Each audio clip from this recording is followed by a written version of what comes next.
Hello, my little ghouls and goblins. We're here again with the top 5 replays of the week, and we are leading off with Virtuous, who is a newcomer, and he's got a little bit of a. This is a really funny match. So I'm gonna just say this ahead of time. It's a low elo match. He's playing in silver, but he plays it well, and I'm gonna say this ahead of time too. You see some stuff in this that you never see in any other bracket, so it's really funny. So he's gonna go into cross sheep here, and then he gets the beard. So the Nibiru has happened. It is what it is. Yeah, actually, I was just thinking, like, does he have Lambda? He does not have Lambda. If he had Lambda, if he went into Lambda first, he actually would have had a counter for this, which is pretty funny. So this guy's playing Lair of Darkness. He's playing Lair of Darkness, and then he goes into Malefic, Cyber, and Dragon. Attacks. Malefic, Cyber, and Dragon makes it so no other monster can attack besides it. Like, what the fuck's the point of this Lair of Darkness? You'll never know. Alright, looks like the Bestial is going to stop from the Ice Dragon's prison from activating. Okay. Got Nimble Beaver. Are we playing Sprite? No, we're not. But we go into Sprite Sprint, which is going to send Shinobi Necro, which I assume can get banished by one of the Bestials, and then special summoned to go into free Chaos Ruler. Kind of sweet.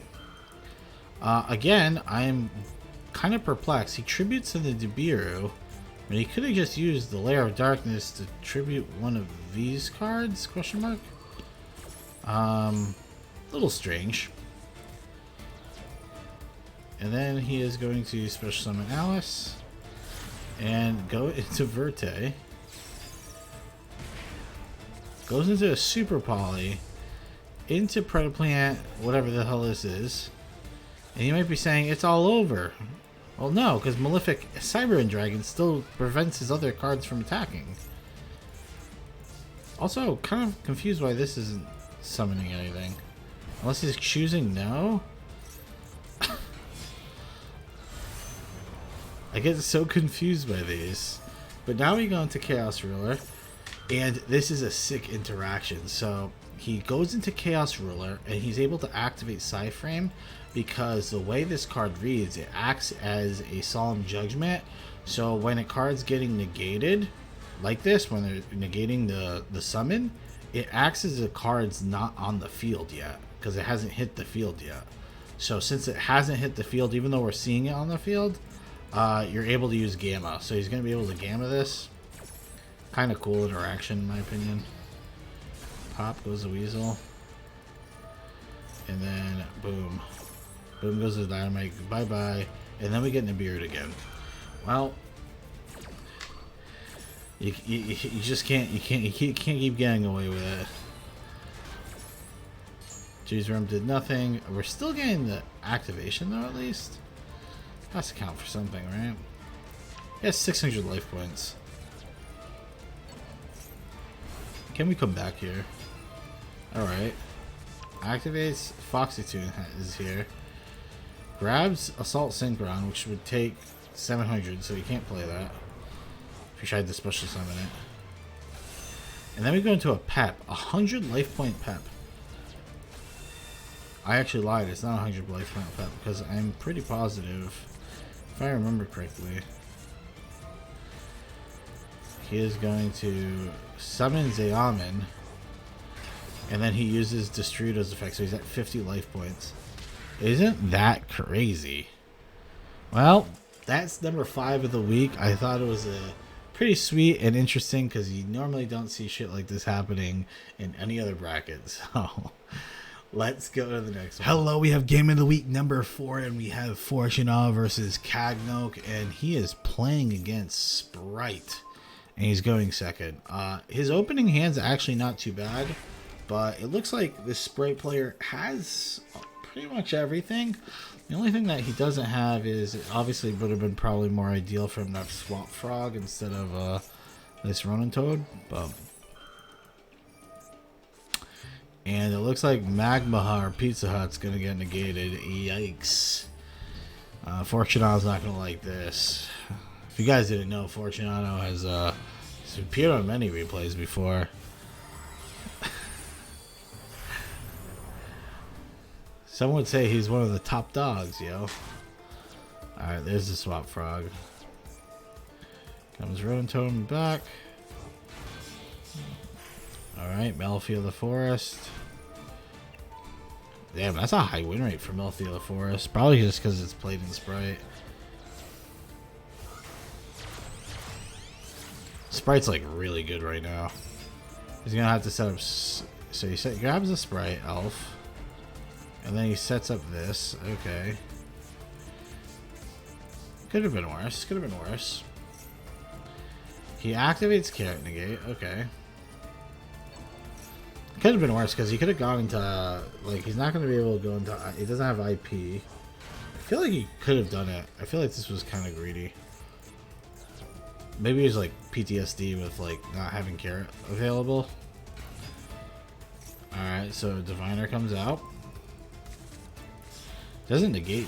We did. Oh, so Fortunato didn't activate Diviner. So the reason he doesn't activate Diviner is because he doesn't want him to use Sprite Red to pop it, because he wants to go into Maximus, and the only way he can go into it is if he has material in the graveyard. So then the opponent's going to go Penny, which is going to go into Melfi's, which does bounce the Maximus. The good thing is we have Calamatrix here, which will grab the Albazoa and Defleurs, and boom. So Albazoa is a big head honcho here. Card is absolutely absurd. Popping the red. I mean, didn't really have to pop it, but we did anyway. We felt like it. Alright, he's gonna beat the shit out of him. And it's looking bleak. So now it's pretty much over. He has 11 cards. He's gonna have to mill bare minimum 5 cards from his extra deck, and then 6 cards if you include the Matrix activation. He's lucky he doesn't get Maximus, but like, dude, this deck is not going to be able to survive, and that's going to be a GG. Cagney just scoops it up. Nice job, Fortunato. All right, the third game of the week is going to be given to Leon.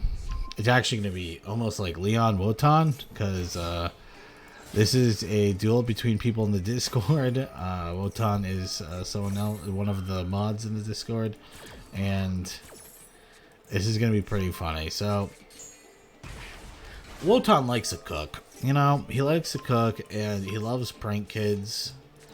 I think it's because he's a little prankster himself, you know, and sometimes he comes up with some pretty gross boards. So this is going to be a pretty sick one here.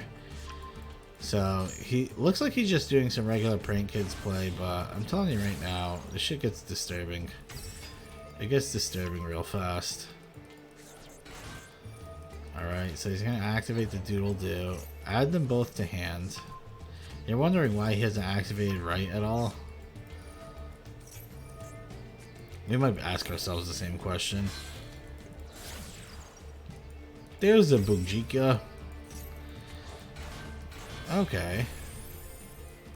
You might be saying, what the fuck is happening right now? And that would be a very valid concern. So he adds Circular. I think he's playing like 4 different archetypes or 5 different archetypes in this deck. Something crazy.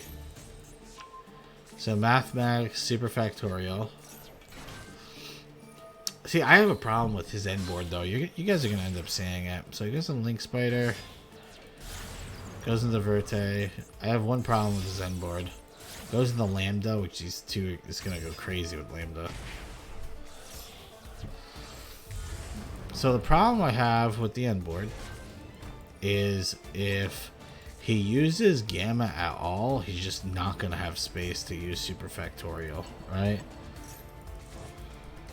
But he has... oh, dude, his hand is so nasty. So now he has to play through 1 negate, 2 negates.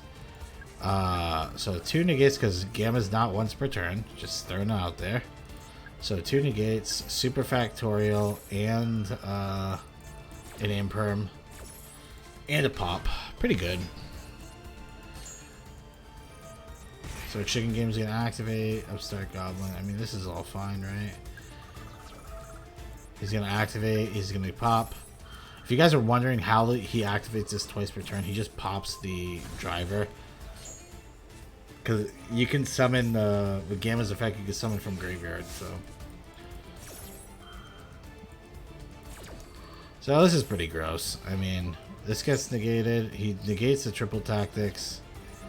A Layer of Darkness. He has to get rid of Endymion. Feels bad.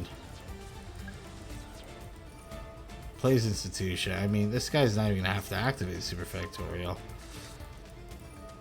He still technically has an Imperm, and he has a negate here. And he goes into Electromite. I mean, he's got nothing else, so Gamma away. But he still had Imperm, so this is just like insult to injury at this point. Yikes. I mean, the only negative thing here is like he has no way of playing the Super Factorial. I think you probably had to use Super Factorial super early or something. I don't know. Or maybe if you had like an IP to like link some of this stuff off, like the material off. But my goodness, GG. That's all I'm gonna say. Good job for Leon for sticking through that whole game without going to Minecraft. So that was Game of the Week number 3. Hello, we're here with Game of the Week number 2, and we got Besso leading the charge. And yeah, he's playing against Tier Limit, which is pretty neat, but he has Max C at least. Max C makes things a little sweeter. Your opponent can't do that much, or else you draw too many cards. It looks like the opponent's is gonna thoroughly just not give a shit. To be completely honest, though. Personally, if I was Besso, I probably would have just used Magma Hunt right here. Just because if they end up drawing like a Shuffler or something, going into a Shuffler, it just prevents you from going into Magma Hunt. And Magma Hunt replaces itself anyway, and you get rid of Kit Kalios. But either way, I think this is all fine. It doesn't really matter too much. Because him playing into the Max C, I mean, you're just going to end up getting so much gas that he's just not going to be able to deal with it all. So he adds Crime, so you know he has Crime. He probably has Soliac, or he's going to get Soliac with the Scream. And then Shadal Beast is going to draw a card. Ooh, looks like you get a Search too, why not? Oh, anti-milled your Destrudo? Pretty good, pretty good. Just wondering if Besso can win here. This guy's got 300 cards in his hand. Who's the one that activated Max C again? It's kind of hard to tell. It's getting increasingly hard to tell. Well, Magma Hunt, see, there's a Shuffler. He's gonna prevent you. He actually has both Shufflers in graveyard. Glad they're at 1. I mean, they're at 1 being fine. It's fine. Like all these millers. Oh my goodness. There we go into Dark. Dark is going to suck up one of the dragons. Boom. And then we're going to end on how many set. I don't think he plays any more into this. I mean, the dude, like, the dude got a lot of value regardless. Imagine he didn't Max C, he'd be just absolutely just butt fucked. Alright, so they both Max C each other. Interesting. It's questionable. Besso's already got 600 cards in hand. I don't think you need to shuffle that back. I think he's good. So that was a little questionable. So he's gonna banish and grab the Levineer. Ooh, that actually seems pretty good. Discard the driver. Levineer is nice thing about the pops is non-targeting, so I actually sniped a Crime out there. I do want to point something out though, without making it too obvious. He used both the Shufflers, and he's at 9 cards in the deck. I think you guys know what's gonna happen. Oh no. This is a mill 4. Bump bump. Thank you. He's got 1 card left. He's like, hey fam, I heard you like drawing cards, so we decided, oh, get all played. The Herald of Orange Light? Oh, it's not gonna matter. It's not gonna matter. There's a special summon. Oh no.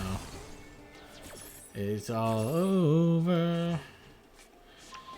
Okay, so pretty much any summon here just wins him the game. And he goes into IPBM. Hee hee. Hee hee XT. Bye bye.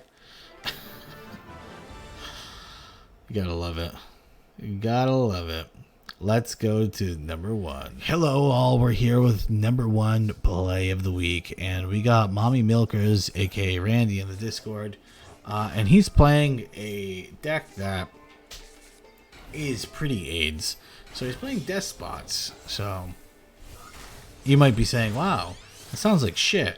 But I'm going to tell you right now, anytime a deck goes into Ancient Gear Ballista, that deck is going to... The Ancient Gear Ballista is a war criminal. And the deck's going to be degenerate. So, this card's insane, by the way. It has... What do you call it? This card has no once per... It's not once per turn, so you can just keep special summoning it over and over and over and over. And you just keep adding cards to your hand.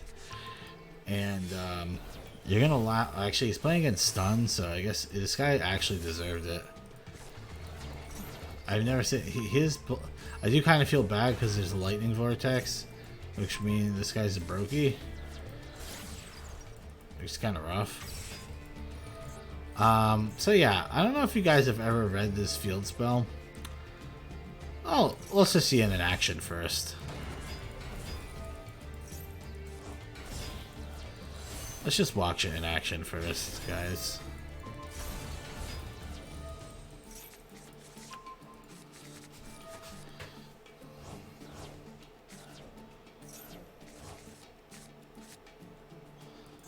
Everything's gone.